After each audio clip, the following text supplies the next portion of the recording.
سرکار غوث پاک کی چوکھٹ پر کیسے کیسے لوگوں نے نوکریاں کی. یہ نام جانا آپ نے بابا فرید.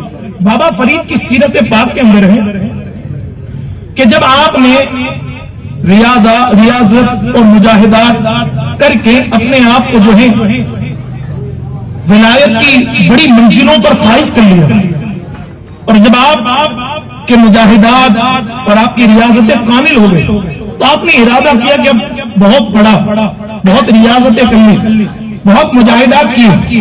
اب ان مجاہدات کے اندر, ان ریاضتوں کے اندر ایک رنگ پیدا کرنے کے لیے, اس میں برکت پیدا کرنے کے لیے چلو شیخ عبد القادر جیلانی کے آستانے پر چلتے ہیں اور ان کے در پر جا کر فیض کو حاصل کرتے ہیں. حضرت گئے, جیسی گئے تو کیا دیکھا کہ سرکار غوث پاک کے مزار کا کام چل رہا تھا, تعمیری کام چل رہا تھا حضور غوث پاک کے آستانے کا. کیا کام چل رہا تھا؟ تعمیری کا, مزار بن رہا تھا. اور آپ کے شہزادے جن کا نام تھا حضرت عبد الرزاق, وہ موجود تھے اور انہی کی سرپرستی کے اندر کام ہو رہا تھا. صبح صبح مزدور آتے, گارا بناتے, اینٹیں اکٹھا کرتے اور سرکار غوث پاک کے آستانے کی جو ہے تعمیر کرتے. تعمیری کام چل رہا تھا. بابا فرید پہنچے بغداد, کیا دیکھا کہ حضور غوث پاک کے آستانے پر تعمیری کام چل رہا ہے. آپ نے ارادہ کیا تھا کہ 40 دن بیٹھ کر چلنا کروں گا, غوث پاک کے چوکھٹ پر فیض حاصل کروں گا, یہ ورد کروں گا, یہ وظیفہ پڑھوں گا, یہ کروں گا, وہ کروں گا.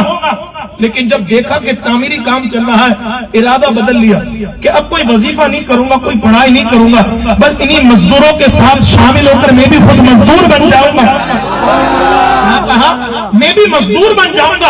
بابا فرید نے کہا کہ اب چلنا نہیں کرنا, اب ورد و وظائف نہیں کرنا, اب کچھ نہیں کرنا, اب مزدوروں جیسا لباس پہنو اور عبد القادر جیلانی کے مزار کی مزدوری کرو. کیا دیکھا صبح کے وقت جب مزدور آتے تو پٹا پرانا لباس پہن کر بابا فرید جو ہے مزدوروں کے ساتھ شامل ہو جاتے.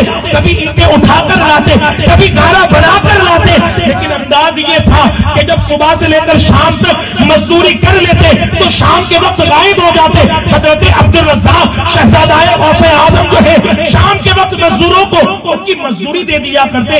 سب میں مزدور آتے, سب کو اس کی مزدوری دے دی جاتی, عطا کر دی جاتی. لیکن کیا دیکھا, ایک دیوانہ ہے, صبح سے آتا ہے, مزدوری کرتا ہے, گارا اٹھاتا ہے, اینٹیں اٹھاتا ہے, لیکن شام کے وقت ان مزدوروں کی صفوں میں آ کر وہ مزدوری نہیں لیتا بلکہ بغیر مزدوری کے چلا جاتا ہے. جب عبد الرزاق نے اتنا سوچا اور سوچتے سوچتے جب رات کو گھر میں سوئے تو بابا خواب میں تشریف لائے, کہا کہ بیٹے عبد الرزاق, میرے آستانے پر وہ بندہ جو مزدوری کرتا ہے شام کے وقت جو مزدوری نہیں لیتا وہ کوئی اور نہیں, اسے بابا فرید الدین گنج